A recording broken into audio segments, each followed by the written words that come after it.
ముందుగా ఒక like button నొక్కి ఈ వీడియోని పూర్తిగా చూస్తే ఫలితం పూర్తిగా దక్కుతుంది. ఈ ముగ్గురితో శత్రుత్వం ఏమాత్రం మంచిది కాదు. చాణక్య నీతిలో మిత్రులను, శత్రువులను గుర్తించడానికి కొన్ని ప్రత్యేక సూత్రాలు ఉన్నాయి. శత్రుత్వం కలిగి ఉండటం తనకు తానుగా ఇబ్బంది సృష్టించుకున్నట్లే అని చాణక్యుడు ముగ్గురు వ్యక్తుల గురించి ప్రస్తావించాడు. కాబట్టి వాళ్ళు ఎవరో ఇప్పుడు తెలుసుకుందాం. ఆచార్య చాణక్యుడు ప్రాచీన భారతదేశంలోని గొప్ప పండితులలో ఒకరు. రాజకీయాలు, ఆర్థిక శాస్త్రం, సామాజిక శాస్త్రం గురించి ఆయన సిద్ధాంతాలు నేటికి ఉపయోగపడుతున్నాయి. చాణక్య నీతిలో పేర్కొన్న నియమాలను వ్యక్తి పాటిస్తే అతను విజయం సాధించగలడని అంటారు. ఒక వ్యక్తి జీవితంలో ఏమి చేయాలి, ఎలాంటి వ్యక్తులతో సంబంధాలు కొనసాగించాలి, ఇలా అనేక విషయాలను సూచించాడు.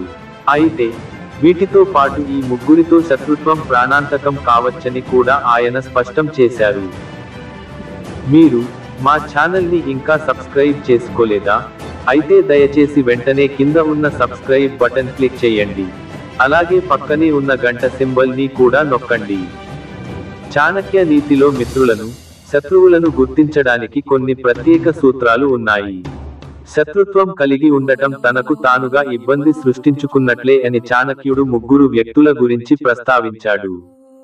కాబట్టి వాళ్ళు ఎవరో ఇప్పుడు తెలుసుకుందాం. 1. పాలకుడితో.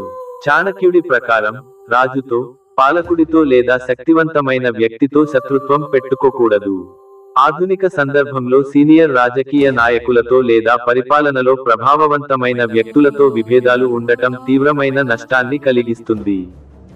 ఎందుకంటే అధికారంలో ఉన్నవారు పరిస్థితులను తమకు అనుకూలంగా మార్చుకోవచ్చు. 2. ధనవంతుడు. చాణక్య నీతి ప్రకారం ధనవంతుడితో శత్రుత్వం పెంచుకోవడం కూడా హానికరం. డబ్బు ఒక వ్యక్తి శక్తిని పెంచుతుంది, ఇతరులపై ఆధిపత్యం చెలాయించే సామర్థ్యాన్ని ఇస్తుంది. కాబట్టి ఇలాంటి వారితో శత్రుత్వం మంచిది కాదు. 3. బలవంతుడు.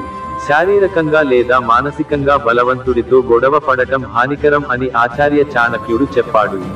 అలాంటి వ్యక్తి తన శక్తిని ప్రదర్శించడానికి ఎంతవరకైనా వెళ్ళగలడు.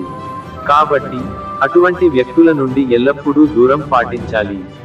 సంపద, అధికారంలో ఉన్నతమైన వ్యక్తి పట్ల శత్రుత్వం చూపడం అనవసరమైన ఇబ్బందులను ఆహ్వానించడమే. చాణక్యుడి ఈ విధానాలను అనుసరించడం ద్వారా ఒక వ్యక్తి తన జీవితాన్ని సురక్షితంగా, విజయవంతం చేసుకోవచ్చు. అతని ఆలోచనలను అర్థం చేసుకుని ఆచరణలో పెట్టడం వల్ల జీవితంలో సమతుల్యత, శ్రేయస్సు లభిస్తుంది. ఈ వీడియో మీకు నచ్చినట్లు అయితే దయచేసి షేర్, కామెంట్, లైక్ మరియు సబ్స్క్రైబ్ చేయండి.